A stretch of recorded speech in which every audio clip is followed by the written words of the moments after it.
Good afternoon, and welcome to the City Club of Cleveland. My name is Jim Foster, and I'm Executive Director of the City Club. I'm pleased to introduce today's speaker, Dr. Arthur Levine, President of the Woodrow Wilson Fellowship Foundation. The City Club is focusing a lot of our programming on education and the necessary changes that need to take place in our nation's schools. One thing that most speakers agree about is that there needs to be a change at every level, and that we cannot continue on the path we are currently on. Arthur Levine is one of the leading voices in education reform. His focus is on the teachers and how to better prepare teachers for the classroom. Since its founding in 1945, the Woodrow Wilson National Fellowship Foundation has worked to support individuals and institutions in an effort to reshape American education. The foundation has trained generations of faculty identifying and addressing emerging needs, serving underrepresented populations, and strengthening designated fields such as math and science. Today, the foundation works to address one of our nation's most pressing educational challenges, the achievement gap between Americans by race and by income. Through its work, the foundation seeks to dignify the teaching profession, encouraging promising youth to choose teaching as a career and improve the quality of teacher education programs. Before his appointment at Woodrow Wilson, Dr. Levine was president and professor of education at Teachers College, Columbia University.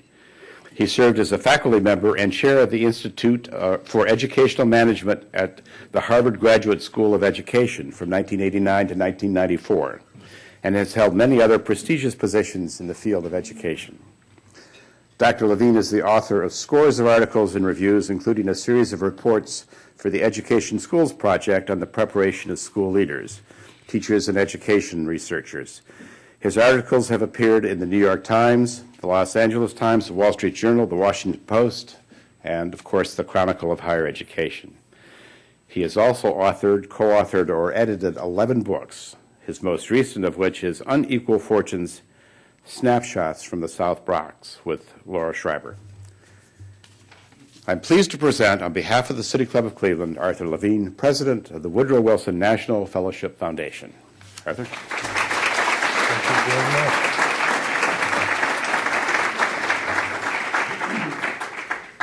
Good afternoon, everyone. That's very nice. Being in Ohio is starting to feel like coming home. This is my 17th trip to Ohio in the past year. And people in the office have reached the point of starting to ask me to shop for them when I get here. Bringing back the chili fries has been pure hell. Have a lot of friends here today, and a lot of wonderful people have come. And let me name just a few of them. Probably the most outstanding is that we have a group of students here. And we have a group of teachers here. And we have their principals here. And we have Deb Delisle here. Right, there she is. The former superintendent of State Education Department.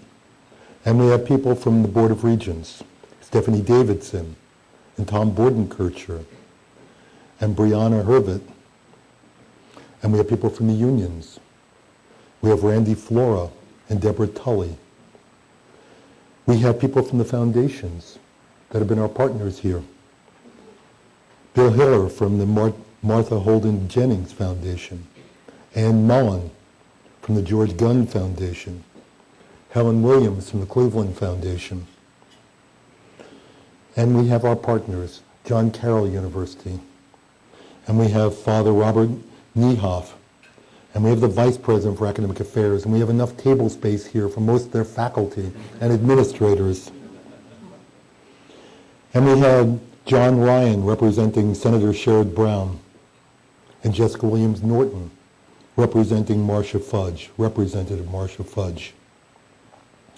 And we have a bunch of people from the Woodrow Wilson Foundation, including Jim Frazier, who's our Senior Vice President, and Connie Bond, who's the Vice President in charge of our Teaching Fellowship Program, and one of our favorites,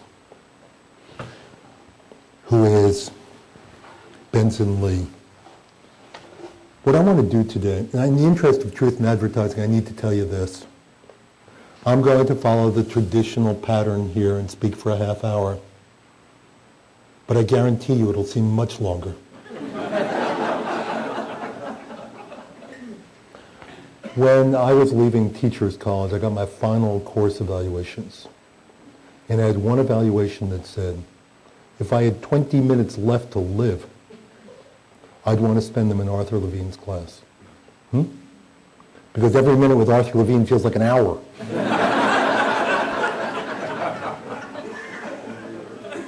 By those standards, we'll have over a day together. What I want to do is talk to you about teachers. The world of teaching has changed dramatically in the past decade. It's changing swiftly and it's changing profoundly in Ohio and around this nation. And 5 changes stand out. The first is demographics. Simple fact is the population is declining in cities and in rural areas, largely other than Columbus. People are moving west and people are moving south. People are moving from the cities to the suburbs. What's also happening is the color of the population is changing. We're seeing increasing numbers of people of color. People are coming from abroad. We haven't had immigration at this scale since early in the last century. The population's also aging in Ohio and around the country. And what we're going to see is going to have enormous consequences for teaching. We're going to see the retirement of a huge proportion of our teaching force who are baby boomers. And what that's going to affect in terms of those retirements is everything from teacher recruitment to voting behavior in the state. We're also going to see fewer children in our classrooms, in our inner cities, an increasing concentration of poor kids of color in inner city schools. We're going to see kids who speak a growing number of languages other than English. These are the children with which our schools have been least successful.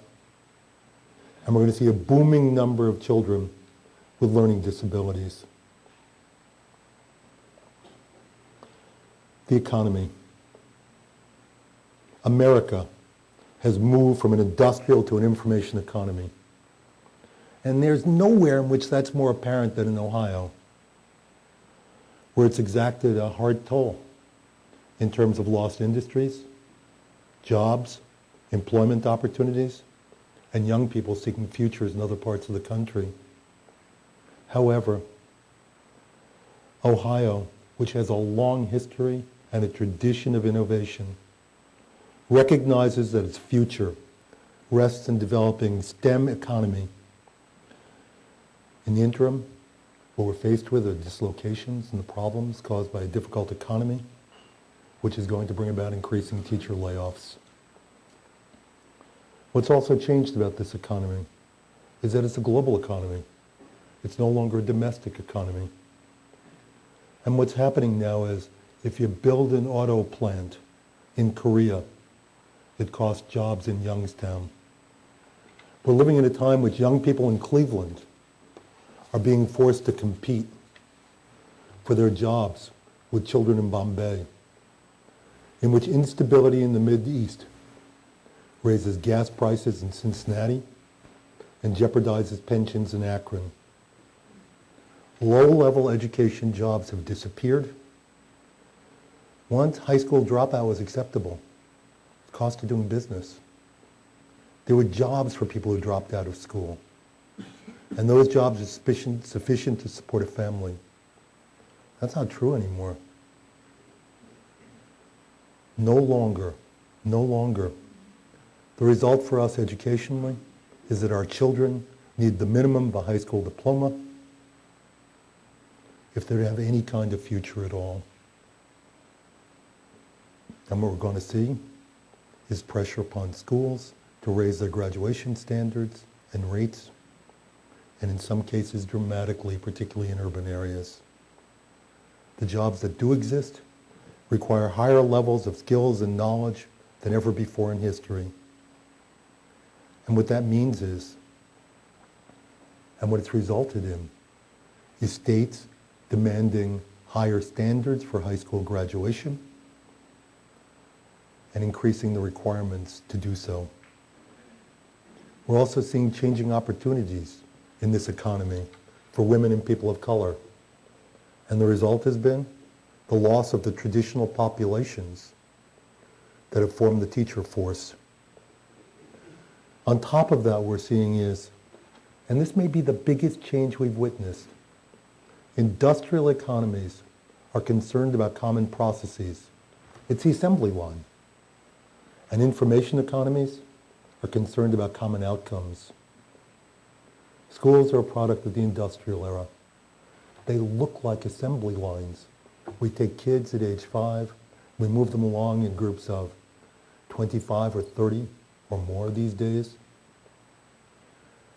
We have them for 12 years, taking courses for lengths of time required by the Carnegie Foundation in 1910. What we're going to see now is a revolutionary change, and we're seeing it already. And it's a change from process in schools to outcomes. A change in which the focus is no longer on teaching, it's on children's learning.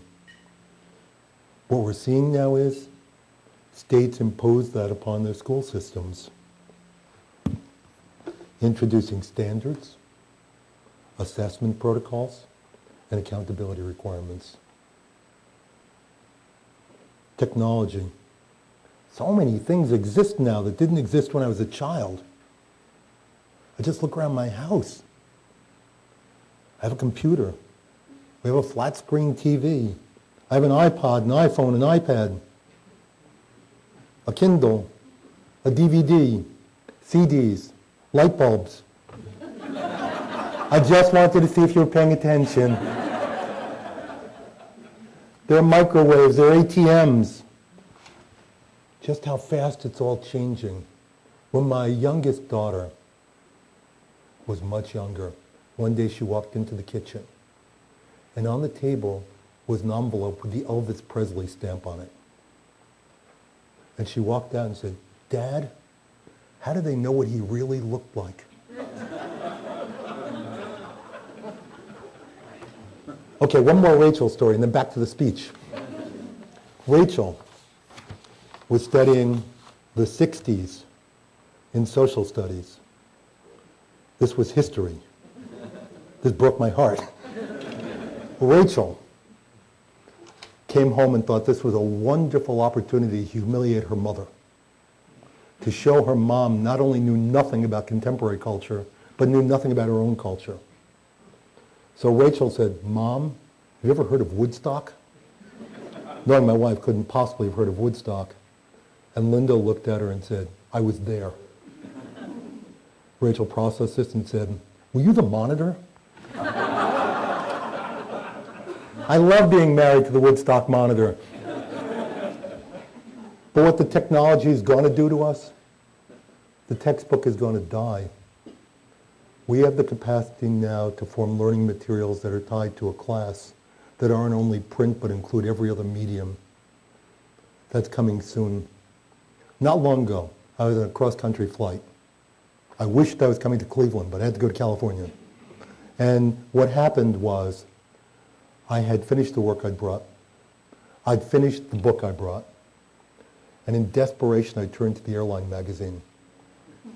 And what it did was tell the story of what travel agencies are going to look like in the future. And it explained that through virtual reality, what you're going to be able to do is walk on the beach where you're planning your next vacation. Walk into the restaurant that you're thinking about going to. Walk into the hotel room and find out it's actually as big as this podium. If we can do that, why can't we create Rome or Greece, 5th century Athens, the age of Pericles? Why can't we create 14th century Paris, America on the eve of the Declaration of Independence? Why can't we do all those things? We will. We'll be able to take kids to 14th century Paris, be able to walk the streets, smell the smells, which, by the way, must have been putrid. There was no sewer system. Talk to the people. All that's going to be possible. How's a stand-up lecture going to compare with that? Virtual schools. In truth, someone can offer a course here in Cleveland, and I can take it in New York City or Princeton, and somebody else can take that course in Tokyo.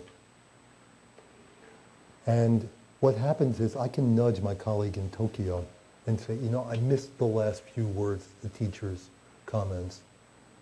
Have it translated from English into Japanese and back into English. The teacher or the professor can ask me and my Japanese colleague to prepare a project for next week's class. I can ask my Japanese colleague to have tea with me after class. If we can do all of those things, what's going to happen to the physical plant called a college and a school? Particularly colleges. Today, people who are full-time, 18 to 22, living on a campus, constitutes 18% of the college population. The result is we're going to see unprecedented resources, not financial, other. We're going to see new schools, classrooms open to the whole world, increasing individualization, self-pacing, geared to student learning styles, and outcome-based education. Students are going to look at their teachers who are still writing with pens on paper and see them as the equivalent of medieval monks if they'd known what they were. Students are far ahead of many, many of their teachers in the use of technology. We're also going to see a changing relationship with government and the public. The fact of the matter is, nowhere is this known better than Ohio. We're seeing reduced resources. And one of the places that's going to experience large cuts has got to be schools and colleges because it's such a large portion of the budget. We're going to see demands for increasing accountability. And that's part of the shift from an industrial to an information economy. We're going to see those demands for accountability aimed at schools, universities, teachers, teacher education, unions, and we're going to see an increasingly critical climate as people point fingers. We're going to see new policy directions, some of which are going to be good, some of which are going to be bad. Charters, pay-per performance, an end of last hired, first fired. We're going to see alternative routes to teaching careers expand, alternative providers grow, discussion of vouchers. We're also going to see rising competition with educational institutions, and that's my fifth force. We're going to see in teacher ed, we're going to see schools, individual schools, offer their own teacher ed programs, and they are. We're going to see school districts offer their own teacher ed programs, and they are. We're going to see new institutions that aren't traditional universities begin to offer teacher education, and they are. We're going to see not-for-profits and for-profits in this business. PBS is now the largest professional development teacher in the country in science education. We're going to see charter ed schools. New York State has just introduced rules that allow any not-for-profit recognized by the state to certify teachers with state approval. I went to a publisher not long ago, and what the publisher said to me was, I was waiting in his anteroom, and there I was looking at all these books. And the publisher came out and he said, "We're not in the book business anymore." Looked to me like he was in the book business. And he said, "We're in the knowledge business." And I think he saw me roll my eyes. And he said, "Let me give you an example." Subtext. "Let me give you an example even you can understand." He said, "We're in 12,000 schools in the United States providing professional development and teacher training. That's greater outreach than any university in this country has." And he said, "We're doing it online. We're doing it by satellite." And he now had my full attention at the time I was president of Teachers College at Columbia. And I thought I still had an edge on him. And I said, well, where are you getting your content from? And he said, I thought he had to say university. And he said, well, we hire full-time content providers. And I thought about that for a few minutes. And I don't have any friends who are full-time content providers. My parents didn't know anybody who was a full-time content provider. So I turned to him and said, what's a full-time content provider? And he told me, and I realized we just had different names for them. I called them professors. He and I were trying to hire the same people for different jobs, but he paid higher salaries and gave stock options. I still thought I had him. I said, so where are you going to get credits and degrees? He said, yeah, we're still working on that. They're not working on it anymore. They have degree granting authority. We're going to see increasing competition from the for-profit sector. Okay, so what's all this add up to? Reaching the thrilling conclusion of my speech. We're living in a new world. We are latter-day Rip Van Winkles. And that's not true only for schools. Every social institution in this country, government, healthcare, media, financial institutions, they were all created for a different time. They were created for an industrial nation, and they all seem to be working less well than they once did. And they're being widely criticized. They need to be remade for a new era. I once had a conversation with a back east mayor. And he was talking about how terrible he thought schools and teacher education programs were. And I told him, your business is the same shape as my business. I said, the fact of the matter is, we think that the people who have your job don't care as much, they're not as competent as they once were, and they're not effective. They don't listen. And you think the same thing of the schools. And you don't want to give us money, and we don't want to give you money. Fact of the matter is, you say people are withdrawing, and they are. Enrollments in inner city schools are declining. But we're also withdrawing. We're not voting. And he said, or I said, you don't like unions, and we don't like political parties. You don't like tenure, and we want term limits. You want somebody from business to head our schools, and we want somebody from business to take your job. He never invited me back to talk to him again. In the years ahead, we're going to remake our schools for an information economy. And we're going to hire school leaders with the skills not to manage schools, but to transform them.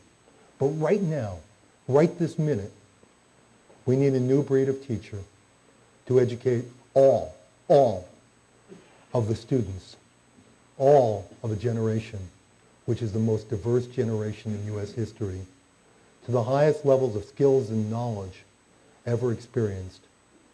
In a technologically driven global economy, and an outcome-based, accountability-ridden, God, I was on a roll there, and an accountability-rooted school system. That's an extraordinary set of changes. The Woodrow Wilson Foundation and the state of Ohio are working together with the support of Battelle, Cleveland Foundation, GAR, George Gund, Martha Holden Jennings, along with the state of Ohio, to prepare those teachers in the state's highest need areas with the greatest potential impact on Ohio's future, math and science. We're doing this with John Carroll College, which today has its president, its provost here. We're doing this with Ohio State University, which Randy Smith is here. We're doing this with the University of Akron, represented today by its program director and provost. We're doing this today with the University of Cincinnati. And we're also working with the Akron, Cincinnati, Canton, Cleveland, and Columbus area schools. What we're doing is we're recruiting high-ability people. Undergraduates in math and science and engineering degrees take one-year master's degree programs. 60% have been career changers. They receive a $30,000 stipend. They commit to teaching in high-need schools in Ohio for a minimum of 3 years, with the hope they'll make teaching their career, not just a 3-year episode in their experiences. We invite universities with the leadership, commitment, and resources to create the model teacher education programs Ohio needs and the nation needs. They develop programs which are clinically based. They move teacher education into the schools. They're created jointly with the local school district. They're produced by both colleges of education and schools of arts and sciences. They employ faculties consisting not only of professors but also expert teachers. They offer 3 years of mentoring to their graduates and use evidence-based assessment to see how well they're succeeding. Now that's a lot to ask from universities. They receive incentives, $500,000 that they have to match to improve their curriculums, to create the models. And after the program's in place, they receive 20 fellowships a year at $30,000 apiece. Accountability is extraordinarily high.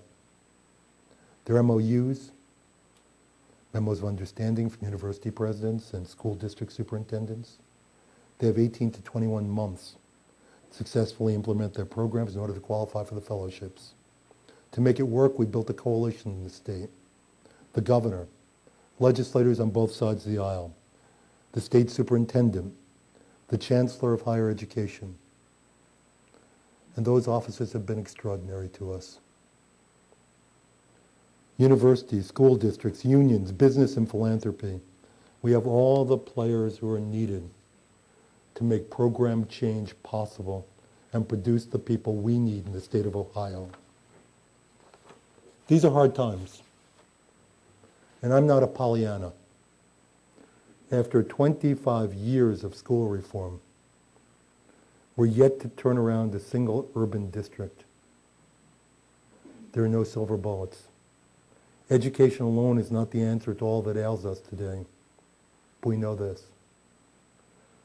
A quality education is essential in today's world. There are successful schools in every city. And with 3 strong teachers in succession, children thrive.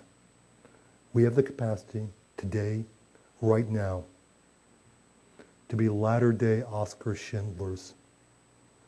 We can save more children than we have saved.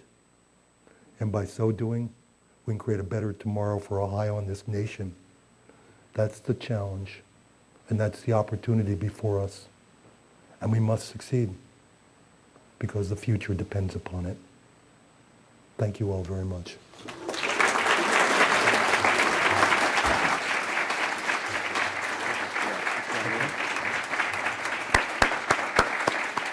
Now we would like to return to our speaker for our traditional City Club question and answer period. We welcome questions from everyone, including guests. Holding the microphone today is City Club Program Director Carrie Miller. First question, please.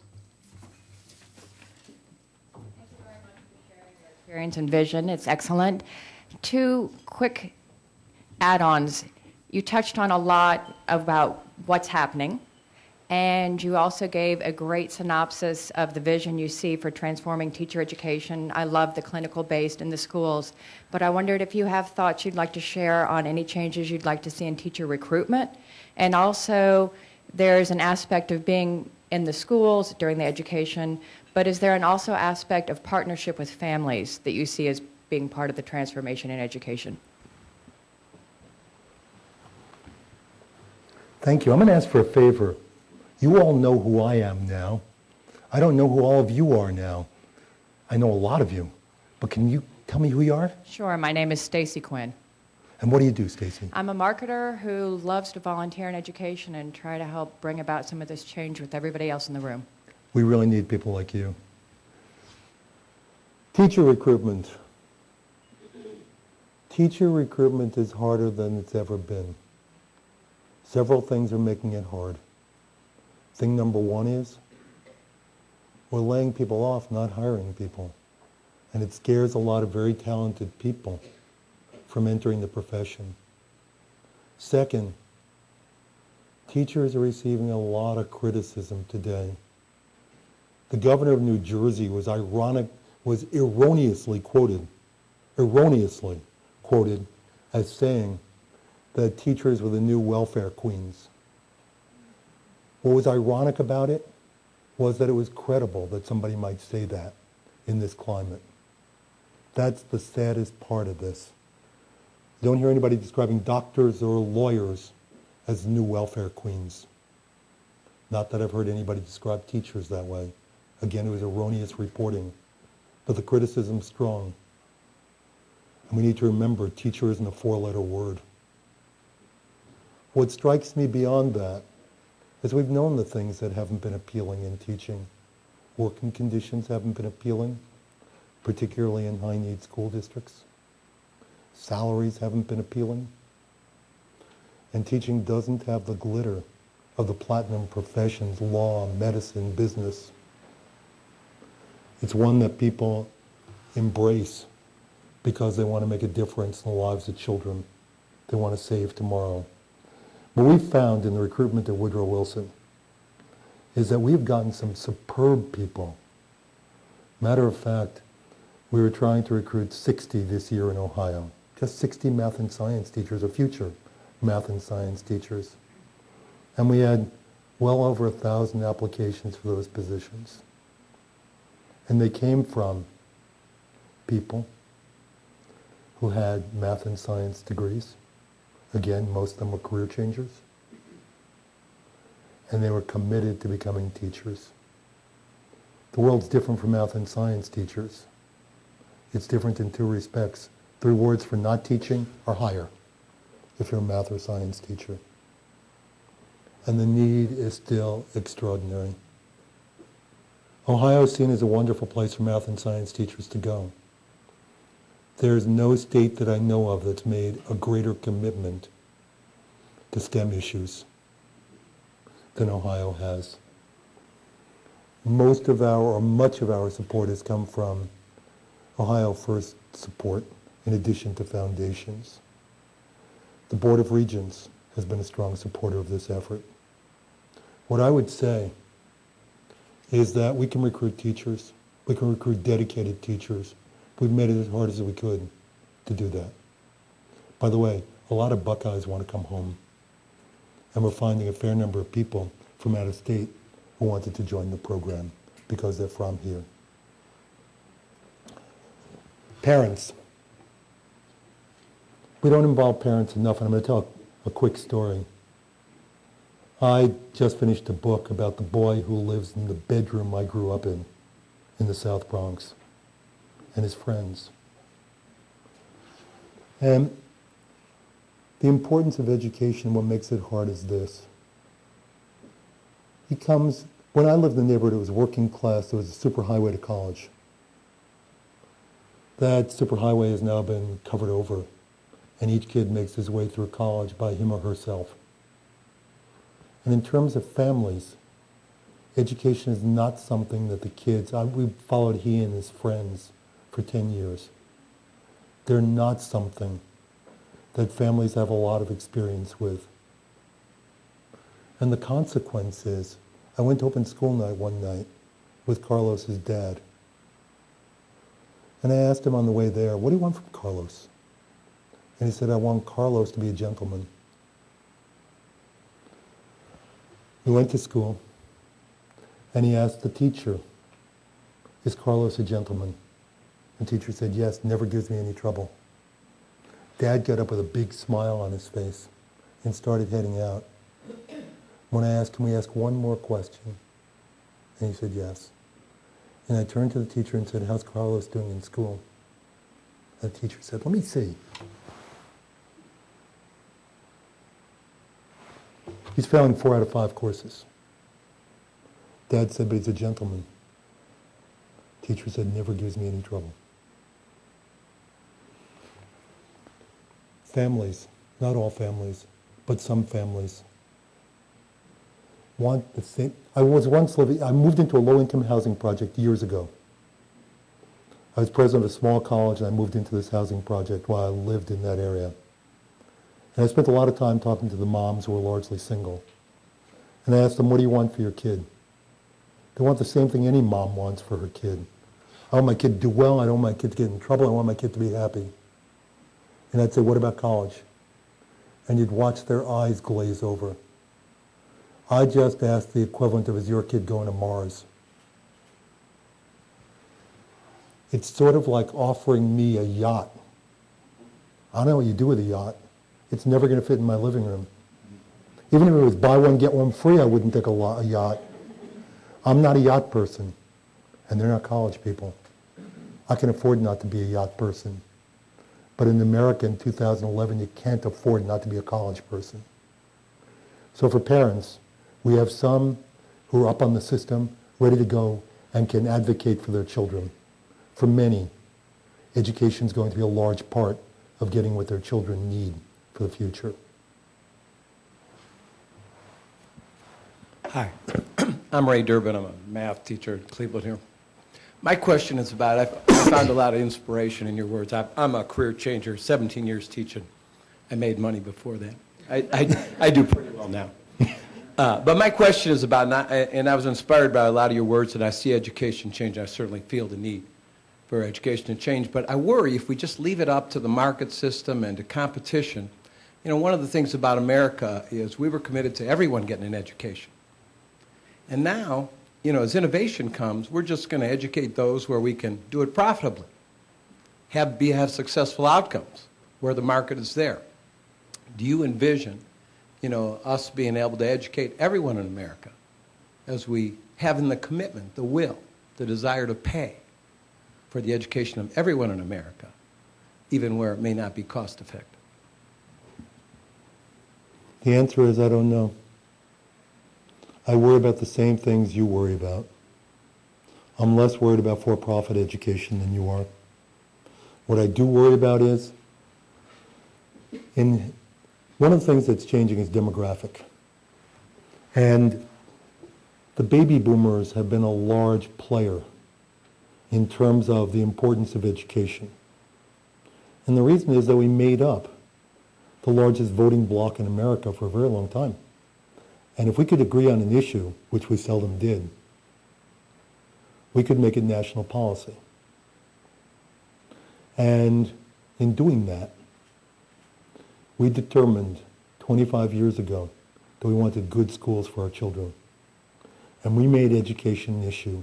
If you were running for any office, from dog catcher to president of the United States, you better have an education platform. Well, you know what? A lot of our kids are through school. But we do have another issue, which is our parents, who are getting older, who are more frail, who cost more, who take more time. I think you're going to see the baby boomers be strong advocates for Social Security, for health care, and for elder care. And I think that's going to diminish the importance of education for that group. I think they're going to put this issue on the map. And that's my greater concern. The simple reality as a nation is that the importance of education is clear. It costs more to pay for a broken child who hasn't finished school than it does to educate that child. Financially, it's the smartest thing we can do. But because something's smart doesn't mean we'll do it. Surely, if poor kids aren't doing well, they must be responsible for their condition. It's those kids, not our kids. That's the real danger, that kind of thinking. And I'm very hopeful. I told you I'm not a Pollyanna, but I can see working schools in every city. I think we can do it. And I think we have to do it. But there are all kinds of roadblocks in the way. You just mentioned the roadblock. Who are you? I'm sorry. I'm Carrie Miller. I'm here at the City Club. You mentioned roadblocks, and you talked about a broad array of things that we need to do to help better educate the educators. From an outsider looking in on the problems in education, I hear, I get all my information from the news. And so I hear a lot of back and forth, a lot of griping about, salaries, about time, things like that. How do you bring this message to the forefront, and how do you bring people together around the need for better trained educators, and where do you bring people together, I guess is the question. And how do you bring those people together around a single issue so that we can actually solve something instead of kind of taking the shotgun approach that it appears we are taking? One of the experiences that we've had at Woodrow Wilson is that when we go into a state, we begin with the governor. And it turns out that education is a nonpartisan issue. We have governors who are very conservative who've worked with us on these programs. We have governors who are more liberal who've worked with us on these issues. Governors are some of the most astute people in realizing that the future of the states isn't industrial. It isn't agricultural. It's information. And you can see governors all over this country talk about issues like STEM, talk about the issues like teaching. And so we've had, in every state that we're now in Indiana, Michigan, and Ohio, we've been invited by governors. We've had legislators who wanted to do this. We've had people who head the key offices in higher education and K-12 want to do this. We've had unions want to do this. We've had partners who've wanted this to happen. I think that once we move beyond the rhetoric to concrete steps that we're willing to take, there's an audience that'll support us. Sorry. One of the things that's come out recently in the news here in Ohio is the proposal to bring Teach for America into the schools here. And it's caused a lot of controversy. And I guess the first question is, as somebody who trains trainers, is Teach for America a model that has been successful in producing quality teachers? And then secondly, is that something that is not an answer, obviously, because there's no single answer, but is that something that can be part of an answer here in Ohio? We don't know whether Teach for America works. Teach for America has some real strengths. And those strengths are these. It gets very able people who would have been unlikely to choose careers in teaching to become teachers. It also makes teaching very sexy. And those are really good things. What I'm concerned about with Teach for America is that the training period is 5 to 6 weeks before a teacher comes into a classroom. What I'm concerned about, if they taught in the most affluent suburbs, we could do that. Those kids have other strengths. They could have a teacher who is a rookie. I also worry they're there for 2 years. By the time they learn what they're doing, they're on to other things. They do good things. They do really good things after Teach for America. They've had dramatic roles in this society and education. And I'm concerned they're teaching in our highest need schools with the children who need the best prepared teachers. So what you can see is it's mixed emotions. I can see strengths. I can see weaknesses. And by and large, I think we can do better. I'm a strong supporter of university teacher education. And what I ought to tell you about that is universities bring us some wonderful things. By the way, I think university teacher education needs to be dramatically improved. I think as it is, it's not good enough. But universities now prepare 90% of all teachers. We ought to work with them just for the Willie Sutton principle. Why do you rob banks? Because that's where the money is. Why do we work with universities? Because that's where the teachers are coming from. Second, they're also self-sustaining. If you change a program at a university, it stays there. You don't have to support it year after year after year. People pay tuition. Third, there's content at universities, arts and science faculties, in addition to education, which other trainers don't have. And finally, the research on the effectiveness of alternatives and universities is just dreadful. Just dreadful. There's no evidence any approach is better than any other approach. So my feeling is that this is the time to try universities. What we really need is, there are things to learn from Teacher America. Recruit incredibly able people. That's what we need in the teacher force. There are things to learn. Clinical education really matters. And universities don't do enough of that by and large. Although the model programs are being created in this state, and we plan to increase the number of universities that we're working with in the years ahead from 4 to 8. What also matters here is that they're creating clinical programs.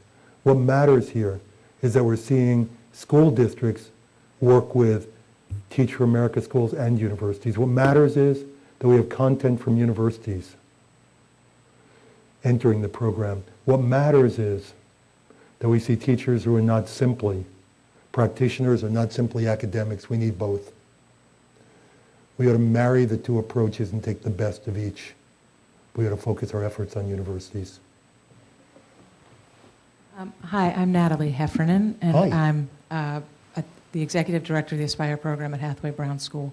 And one of the things that we do in our program is we take college students who are considering whether they want to be educators, and we give them a very hands-on experience for 5 weeks where they create the curriculum with a veteran teacher who's a mentor. I share that with you because our most recent bunch, one of them went to City Year, and she was not an education major. She was a mathematician and psychology, and she had such a transformative experience at Aspire that she wanted to continue looking into becoming an educator. And what she did at City Year here in Cleveland was go into high schools, and she was assigned to 9th grade boys, and really was sort of a support to them at one of the schools. And she sent me her essay when she applied to a program like yours for a very in-depth. She has decided she wants to be an educator, which is, for us, great. She's going to be fabulous. When I read her essay, it reminded me as an educator myself of what is really broken in our system, which is while we're all fighting as adults about tenure and who's first fired, I would have been one of those people myself had I not moved to a charter school. The issue is that our students are left with subs. And as someone who had been with us at Aspire and had been a teacher, I mean, she had been in front of the classroom for 5 weeks and could have gone and done those things. Her job was to sort of stand at the side and watch these young men change from folks who were interested in math and science to folks who didn't want to listen to subs.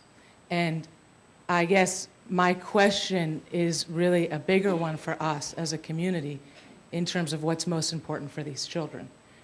If we really want, especially in math and science, for them to get ahead or even catch up or fill in a gap, which is huge here, Madeline and others really should be in the classroom, and we should be figuring out how to secure those people who are highly qualified in the subject matters that where we have the gaps, that they are there for longer than 3 years. Because even a 3-year commitment that Madeline might make to you or to East Tech, she's not going to be guaranteed any kind of commitment back. And she's going to have the most up-to-date knowledge about how, to reach the kids the way that we need it. So I'm just wondering what your thoughts are about that dilemma of another year passing of subs when we can't put people in the classroom that are qualified. I agree with you.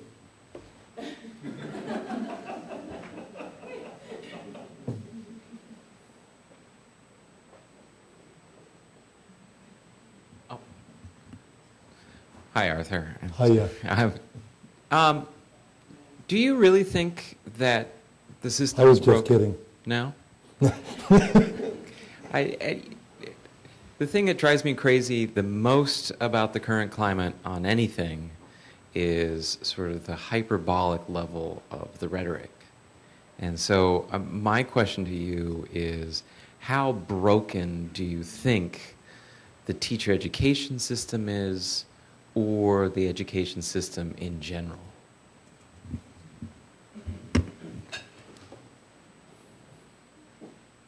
I'm trying to think about how to do this without giving another speech. The answer I give you is this. When I talked earlier about the education system being built for a different time, it's true. We have an education system which is built on time. All people are expected to learn the same things in the same period of time. Now we all know I can't learn the same things in the same period of time, and neither can you. The rate at which I learn things differs by subject matter. But we have names for students who can do it earlier, they're honor students. And we have names for students who don't do it, they get left back. What we're going to see, I mean, what I try to imagine is imagine if other organizations in this society worked this way. So you bring your clothes to the cleaners, and the cleaner asks you, how long do you want me to wash them for? I don't care how long you wash them for, I want clean clothes. In education, we don't have clean. We're heading toward a new system of education. And what it's going to look like is it's going to be outcome-based. We're going to think about what it is we want people to learn and be able to do. We're going to have very strong assessment in that system, see where they are and move them along. We're going to see curricula that have multiple entry points so that students can advance according to their mastery of whatever the subject matter is. Some could finish the day they arrive. Others may take much more than 180 days, and they vary by subject matter. And we're going to move them along according to what they've learned, not according to what they've been taught.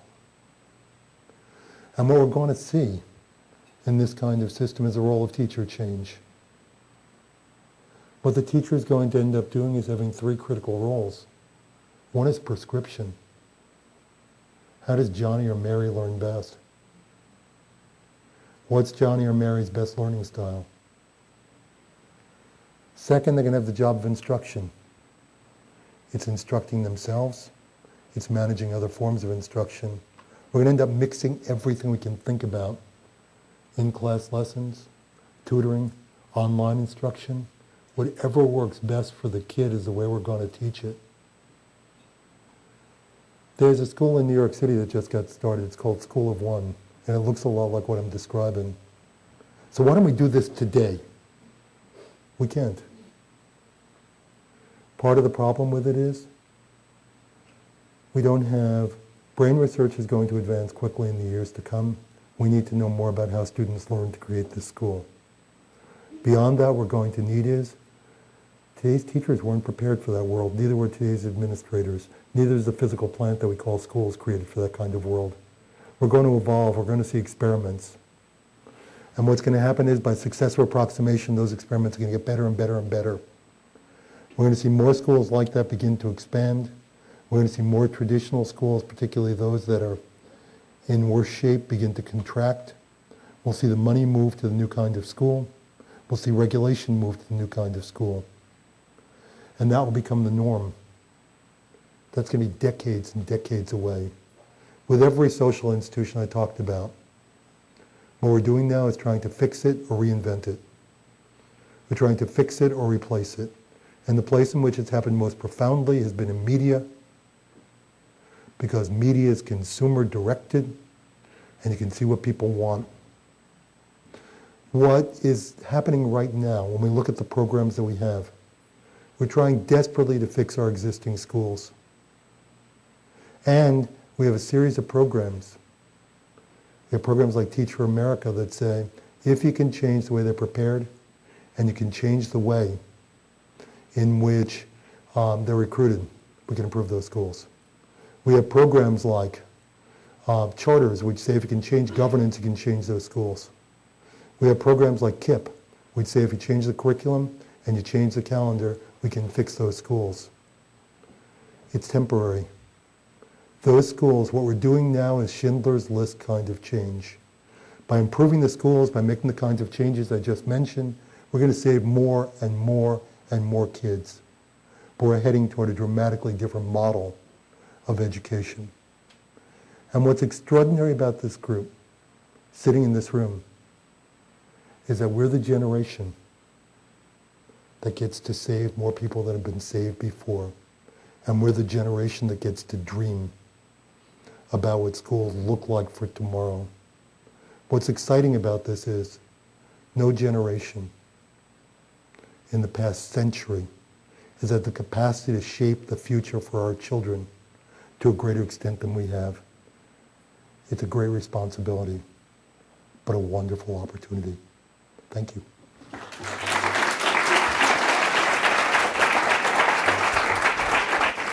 Today at the City Club, we have been listening to Dr. Arthur Levine, President of the Woodrow Wilson National Fellowship Foundation. Thank you, Dr. Levine. Thank you, ladies and gentlemen. This forum is now adjourned.